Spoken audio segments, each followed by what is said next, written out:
He left me for an older woman, and I feel that she put in his head that it's not his from the beginning because she thought I was messing around with some dude at her party. Did come to my house with another guy. Yeah, I wasn't messing around with him. You were dry humping on the side of my house. He was just dancing like this or whatever. There was no dancing at that party. Anyways, My mother is absolutely to blame. You know, I was born to the most irresponsible, selfish. You know, she already had a 3-year-old when I was born, so my mother should have known better not to be sleeping with multiple people at the same time. First 10 years of my life, I didn't even have a picture of this man. Oh, well then let's pull up my Facebook page and let her. Let's do that. Let Chris fight his own battles instead of letting you just. No, how about that? None of your business. What's going on in the courtroom? Yes, that's my nephew and I raised him. I don't care. If that was his son. Just like him out, but. Can you even handle this? Miss Morrow spills the beans that she's been bamboozled about who her dad is for a whopping 30 years. She struts into court to figure out if her bio dad is the guy she's been calling Pops or his bro, Mr. Curry. Buckle up, folks. It's about to get juicier. Ms. Morrow, you say you've been living a lie 30 years. You stand before the court today ready to finally find out whether your biological father is the man you grew up believing to be your dad, or if his brother, the defendant, Mr. Curry, is your father. All right, grab your popcorn. Mr. Curry drops a bombshell, admitting to a one-night stand with Miss Morrow's mom, tossing a wrench into the whole "who's your daddy" drama. He's skeptical about being the father, because plot twist, there could be other contenders. Just when you thought it was complicated enough, there's more ahead. Now, Mr. Curry, you admit to sleeping with the plaintiff's mother one time after a wild night of partying. But you say you don't believe you're her biological father because there were other possibilities as well. Whoa, did you catch that? The crowd gasps louder than my Aunt Mabel at a surprise party as Miss Morrow unveils this crazy tale of her real origin, full of twists that would make a pretzel jealous. Next up, things heat up even more. The man that I thought was my biological father did a DNA test himself after 30 years. It came back that he wasn't my father. I lived this lie thinking that he was my father. I never met him until I was about 7 years old at a court hearing for child support or something. My mother brought me with her. I briefly stepped off the elevator. She said, "Amanda, this is your father." Just when you're trying to catch a breath, Judge Lake and Miss Morrow get into the deep stuff, chatting about her non-existent relationship with the dude she thought was her dad. Emotional baggage alert. But wait, there's another curveball coming right up. My mother said that when she was pregnant, he walked away, that he didn't want anything to do with me. So I never had a father in my birth certificate, never had a father in my life, but I always knew.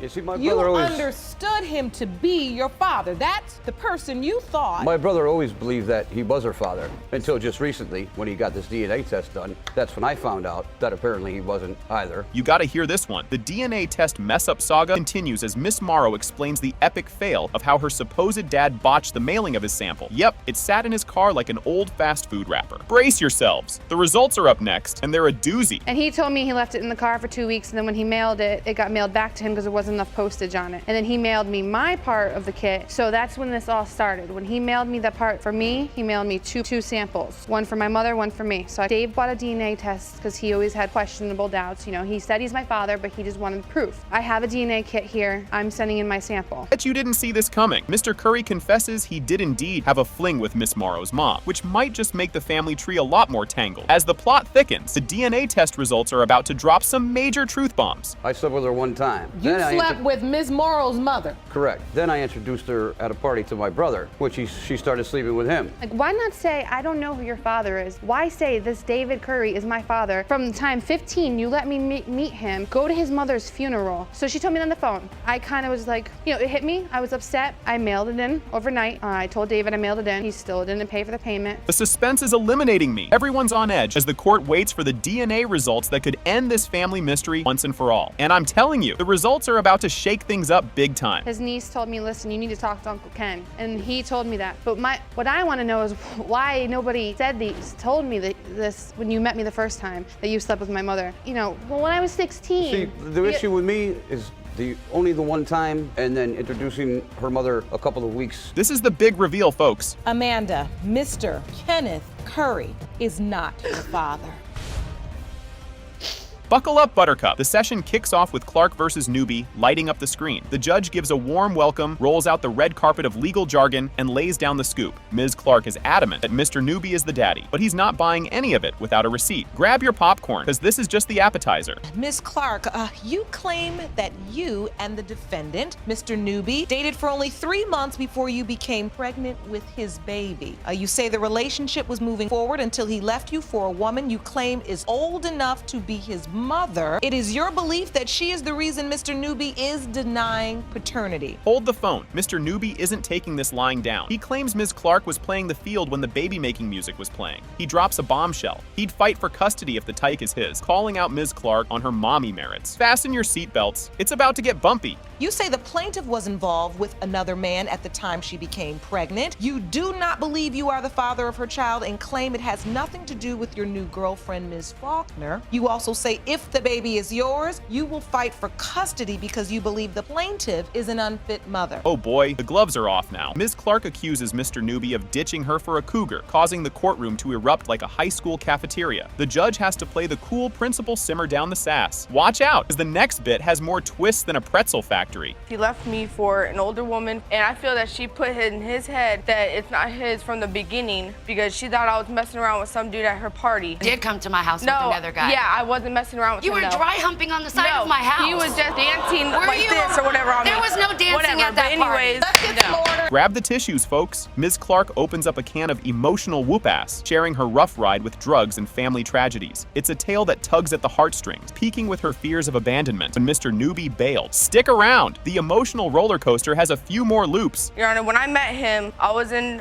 drug use, but we were together for 3 months. He was in drug use. When he left me, I felt abandonment because when I was younger, at 13 years old, and I am ashamed of that because, and then I went to jail though for 3 months, and while I was in there, I had time to think that I wanted to be clean for me and my son, Yes. so. And just when you thought it was safe to go back in the water, bam, DNA test drama. Mr. Newby wanted a paternity test from the get-go, but Ms. Clark wasn't having any of it. The plot thickens and the stakes are high. The next reveal is a doozy, so don't wander off now. At first, when I asked about the DNA test, when we first found out she was pregnant, I was like, okay, yeah, I want a DNA test. She was okay with it. And then after the baby's born, I asked for it. She freaks out, doesn't want to do it all of a sudden. Is that true? Yes, that is true because I felt my baby was conceived the time that we were together. It wasn't conceived when I was with that other dude because I was only with that dude for a week. Things are heating up as Mr. Newby talks big game about taking custody if he's the papa. He's questioning Ms. Clark's ability to mom it up, making this a key moment that could change everything. The tension's mounting, and you won't believe what's coming up next. Please tell me why you feel this way. How are you gonna be 7 months pregnant and then stick a needle into both of your guys' body,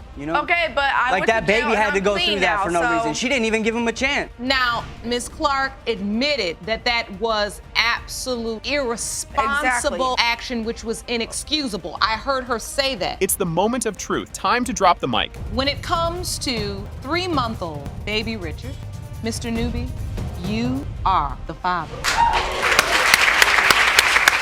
Buckle up, because this is a wild start. Mrs. Ching Long lays it all out there. She's been in the dark about her dad, Mr. Otis, who supposedly died in a fire. Her mom, Ms. Baroob, never pinned down who her dad was, which pretty much made her childhood a big old question mark. She's here today, DNA test in hand, hoping to finally get some answers about whether Mr. Otis really is her biological dad. You won't believe what's coming up next. You claim you've never had a chance to know the man you believe is your father because he was tragically killed in a fire. You claim you've struggled for many years because your mother, Ms. Barabee, never established paternity for you as a child, created an unstable home environment, and left you with a lifetime of unanswered questions. Get ready for a tearjerker moment. The courtroom dives into why Mr. Otis's family doubts Autumn's story, all because they think her mom wasn't playing ball back in the day. To add to the drama, the case got rushed because Mr. Otis's mom is sick and wants to know if Autumn is her grandkid before it's too late. Hold tight, because the next bit is a doozy. Now, members of the Otis family are also in court today and will join us shortly. Your possible grandmother and uncle claim your mother was never willing to submit to a DNA test and thus have doubts. And she wants to know if you're really her granddaughter before she passes away. Here's where the gloves come off. Autumn doesn't hold back one bit. She calls out her mom for a lifetime of poor decisions that left her fatherless. She's spilling all the tea about her mom's messy love life and how it's left her without a dad to call her own. The air's getting spicy, and it's only going to heat up from here. My mother is absolutely to blame.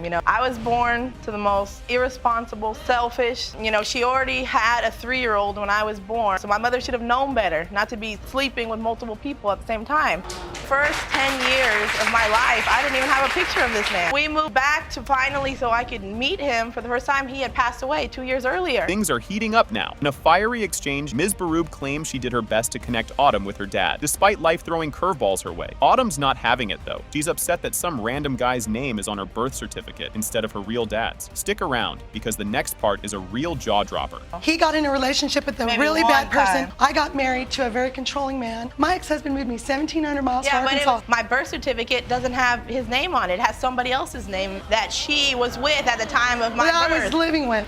She was living with, so she always says. So it's not your stepfather. It's not who It was you've my been first told is your relationship biological father. before her father. It's a third person. No, this is my first boyfriend. Oh, the drama intensifies. The court probes into why Autumn never got to meet her dad, and it's a he said she said mess about who kept whom from whom. Who? Emotions are flying high as everyone's throwing accusations around about past choices that messed up Autumn's sense of who her family really is. You'll want to see what happens next. It's a real cliffhanger. I told you my mother's delusional. She'll never own up to anything, and that's why we're in this predicament. I'm the one that you're talking about. Own up. We had moved back to Sacramento, California, which is where I was born and where we're from. She had told me, hey, you're finally gonna get to meet your dad. This is 1999. I was 10 years old. Whenever we tried to contact him, turns out he had passed away 2 years earlier in the fire. How can I be sad for somebody that I don't know and that I don't know for sure if it's my father? Now things get real crunchy. Ms. Myers and Mr. Otis step up to dish their side of the story, and boy, do they have a lot to say. They're peeved about being left out of Autumn's life, blaming Ms. Berube for the cold shoulder. This family tea is scalding hot, and the reveal of the paternity test results is just around the corner. You're gonna flip. He was in labor. When James got home from work, he said, Valerie's having the baby, but we can't go. We don't know where she's at. And I said, well, she told me we couldn't go. So I didn't see the baby until she was about 2 months old. I never called them. Then how did we know you I didn't even have their number. She'll He never moved own around up to everywhere with anything, Sharon. though. You finally face the denied truth. the whole thing. Okay, let's get some order in court. I tried to have paternity tests done from the get-go. I offered to pay for it. Grab your popcorn, here comes the big reveal. The moment we've all been waiting for, the DNA results are in. And guess what? In the case of Autumn Chinglong, Mrs. Chinglong, James Otis was your father.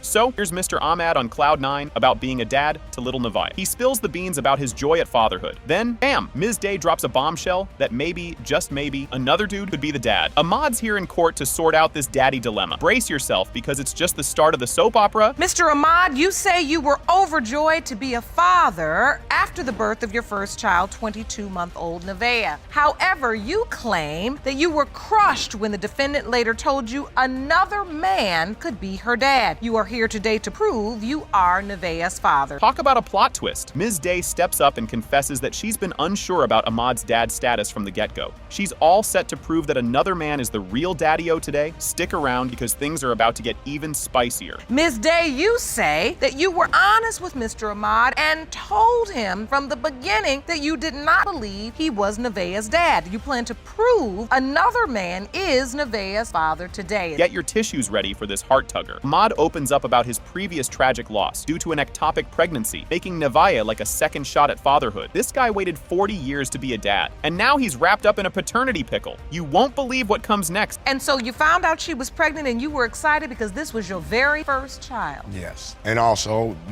I've had a situation before where, I had lost a child because of an ectopic pregnancy. This was like my second chance, to have a child. 40 years to have a child. Now I come to find out that there could be a possibility that it's not mine. Hold the phone. In a no-chill moment, Ms. Day sets the record straight. When she first told Ahmad about the bun in the oven, she was like, he might be yours or not. Talk about leaving a guy hanging. Keep watching. The drama ramps up from here. And how I found out she was pregnant, she came one morning and then knocked on my window and said, well, I need to talk to you. And she says, well, I'm pregnant. This is your child. No, I didn't say she was yours. I said she might be yours and she might not. I really wasn't in love with Mr. Ahmad, but he was a good friend. We were having a sexual relationship. He looked after me, and I needed somebody to look after me at that point. Yes, Your Honor. Just when you think it can't get crazier, enter the birth certificate brouhaha. Ms. Day claims she asked Ahmad to hold off on signing until they were sure about paternity, but Ahmad went full steam ahead anyway. What was he thinking? Fasten your seatbelts, because there's more chaos to come.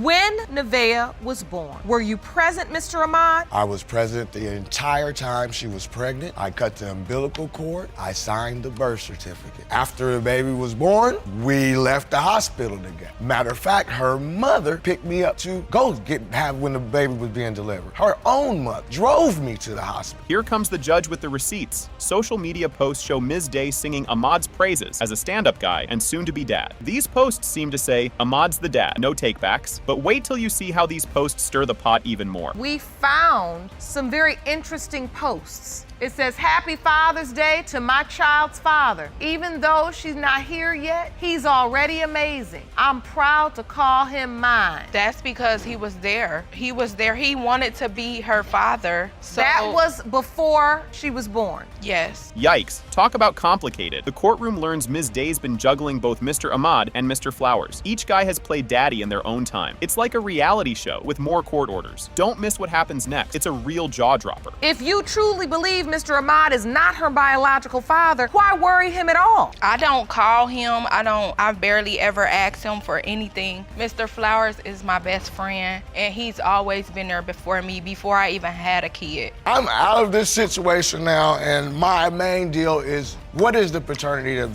my baby? I say she's my baby. And here it is, folks, the moment we've all been waiting for. Drum roll, please. It has been determined by this court. The biological father is Mr. Flowers.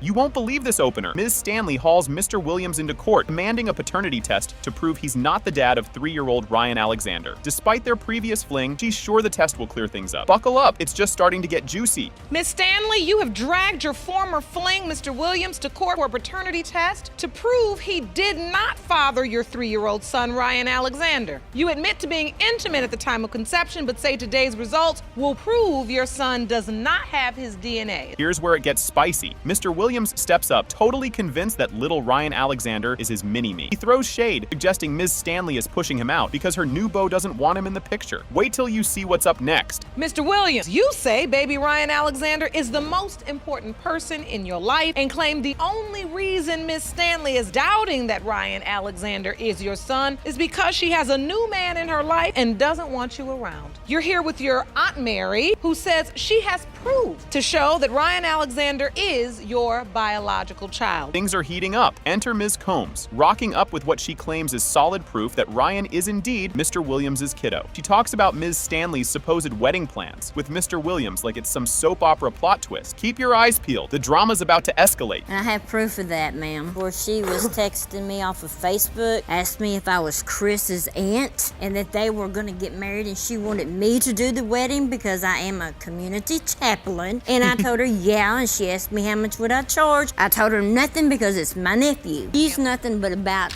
wanting somebody to try to use. Whoa, things are really flying now. The court turns into a hot mess as everyone starts throwing accusations like confetti. Judge Lake has to step in to calm the storm and keep everone on track. You ain't seen nothing yet? Oh, well then let's pull up my Facebook page and let her... Let's do that. Let Chris fight his own battles instead of letting you do. No, how about that? None of your business. What's going on in the courtroom? Yes, that's my nephew and I raised him. I don't care. If that was his son. Just like him out, bucket. Grab your popcorn, this part's a doozy. A fiery debate breaks out over some fishy messages that Ms. Stanley allegedly sent. She accuses Mr. Williams of sneaking into her Facebook. The plot thickens, and oh boy, it gets better. So where do you think these messages are coming from? Maybe because he had access to my cell phone. That didn't come from cell phone, baby doll. It came from the messages that you sent me on Facebook, and it's even got the dates on there. Exactly, access to my Facebook, which is downloaded on my phone. Yeah, okay, I'm sure. Hold the phone. Now we dive into the day Ryan was born. And guess what? Mr. Williams was MIA, not even a text. The back and forth about why he wasn't at the birth adds another layer to this soap opera. The next revelation is a real kicker. So, Mr. Williams, were you there when Ryan Alexander was born? No, ma'am, I wasn't, because for one, she wouldn't even let me know she was having an emergency C-section at the hospital. I didn't know nothing about it the next day. It's kind of hard to let you know anything, Mr. Williams, whenever I was put under station. Did you not inform him on purpose? I did not inform him on purpose. Here's a twist for ya. Mrs. Stanley drops a bombshell, admitting she was also seeing another guy when Ryan was conceived. He bets he's the real dad. Things are getting tangled, and what comes next is even more startling. Clearly, apparently you were in a relationship with another man as well during that Yes, time. Your Honor. Do you think he's the father? Yes, I do, Your Honor, because I had slept with him more than I slept with Mr. Williams. You're a straight low-down liar. Whoever she could be with that would give her whatever they could get, because she So now, Miss Cole, calm down. We're not going to start arguing across the aisle anymore. And here's the grand finale. Drum roll, please. It has been determined by this court, Mr. William, you are not his father. Thank you. I appreciate it, Your Honor. Mrs. Chappelle kicks things off by staking her claim that Mr. Todd is definitely the dad of her daughter, Alicia. She suspects that Tad's denial is all thanks to his fiancée, Ms. Cullen, who doesn't seem too keen on her man hanging around Chappelle. Ms. Chappelle, you say the defendant, Mr. Todd, is without a doubt your daughter, Walicia's biological father. You say the only reason he denies her is because his fiancée, Ms. Collins, doesn't want him in your life. Ms. Chappelle hits Mr. Todd with a lawsuit for a whopping $2,475, all because she's drowning in babysitting bills and missed work wages ever since Todd stopped watching the kiddo. Now you're suing Mr. Todd for $2,475 for babysitting expenses for lost wages. As the room heats up, both parties clash with Ms. Chappelle, whipping out some paperwork to prove her points. Mr. Todd counters, denying he ever babysat or even knew about Ms. Chappelle's job. Because I had a job, Your Honor, and he was babysitting the baby for me. I had to start paying $75 a week for babysitting fees and lost wages, so I had to quit my job, and I don't have a job anymore. And here's my papers right here. I have never watched her baby, Your Honor. I don't even know when she had a job. I ain't never saw it with no, you never watched Walisa. Mr. Todd dishes out why he thinks he can't be Walicia's dad, mainly because Ms. Chappelle was playing the field when Walicia was conceived. Because at the time, she was messing around with other guys, and by me being young and just doing crazy stuff, I go and mess with her at the same time too, so she was messing with men. But this one never my girl. I was in a relationship with someone, so that she felt. So what you're saying, it was an understanding that you all unprotected sex, but that you also were having sex with other people. Ms. Collins recounts a spicy tale about how Ms. Chappelle allegedly went all action hero on her car windows. She's got receipts and a police report to back up her story of shattered glass and high drama. On a particular day, I had dropped Mr. Todd off to pick up his phone. Lies. Actually, Miss Chappelle stole his phone. I bought him a phone, you Chappelle approached me and bust my window out of my car. Called the police on the scene. I have proof and I have a police report that she bust my windows out on my car. Do you have that evidence here today? I do, ma'am. Ms. Collins explains the living arrangement soap opera. They let Ms. Chappelle crash with them to sort out the baby daddy drama via a DNA test because Mr. Todd had his doubts. When I first met Miss Chappelle with me and Mr. Todd, we let her move in. You let Miss Chappelle move into the house with you two? Yes, because where she was living at was not healthy for her, the baby. And when I had a conversation with Mr. Todd, he said, this is a girl trying to put a baby on me. Test to see if this is your baby. Therefore, that we can move forward with. It didn't work out that way. A witness jumps into the fray, defending Ms. Chappelle's claim and detailing the timeline of her pregnancies, including when she started seeing Mr. Todd. This witness is here to stir the pot. While she was carrying, after she delivered that other baby, then she ended up pregnant by him, which is Walicia, who looked just like him. But this young lady, I don't know nothing about her. I don't know her because she wasn't nowhere around when these two started messing around. He was on his first baby mama. That's who he was messing with at the time when he was messing with my daughter. Oh! The big moment hits as Judge Lake unveils the DNA results. Ms. Chappelle, you came in suing the defendant for $2,475 in lost wages because you said he would not babysit for the child and you lost your job. And now, since we've determined that, in fact, Walicia is not his biological child, to babysit for this child, for that reason, your claim is denied. Judgment for the defendant.